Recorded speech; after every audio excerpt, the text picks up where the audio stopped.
For this next project, we're going to create a portrait painting. The first thing you'll need to do is to find the subject that you want to paint. I want you to take a photograph yourself and not find a picture online. The reason for this is I want you to start practicing setting up lighting, setting up your model, and looking at lights and shades for whatever composition that you have. A lot of what we've done in the previous projects will culminate in this project. Primarily, how do you see shapes, how do you see highlights, cast shadows, and even blending techniques from your custom brushes. In this case, you can see I've set up my model and I've given him multiple lights. He's sitting in a well-lit room, but I added more of a spotlight at the very top right-hand side of him. This way, I've got some good shadows on his left side, good cast shadows underneath his nose and underneath his eyes, and also I've got some great highlights, and it brings out the color in his face and on other areas of his skin. You may want to play around with different kinds of lighting. If you put the lighting down a lot lower, it'll give a lot more dramatic type of appearance. Maybe you even want to play around with some facial expressions. Whatever you do, I'll leave it up to you. Just don't try to take a self-portrait where you're standing in the mirror and the light is reflecting directly on you. It's not going to give you some good shadows. Also, make sure your photograph is nice and high quality. To set up our document, we're going to go to File, down to New.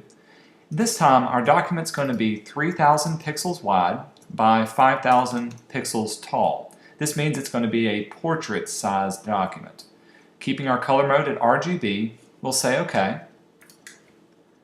And I'm just going to place my image by copying and pasting it right into here. If necessary, you may need to move it around or readjust the size. That's good for here.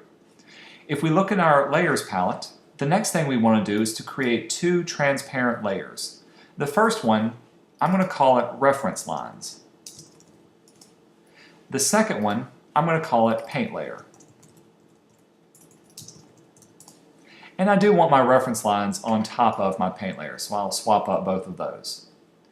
The first thing we're going to do to set up our document is to draw off some simple reference lines that tells me the planes of the face, some of the major details like where the hairline is, where the eyes are, and maybe where some cast shadows and some highlight spots are.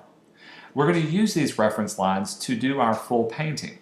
Now, we're not going to use the reference photograph underneath to pick up colors or to pick up details. I want you to start training your eye where to find those by opening up the photograph either in another window or scaling it down and putting it off to the side.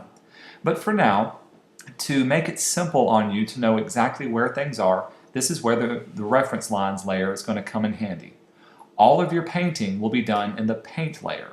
Just one layer, all at once. So no multiple layers safety net that we've done in the previous projects.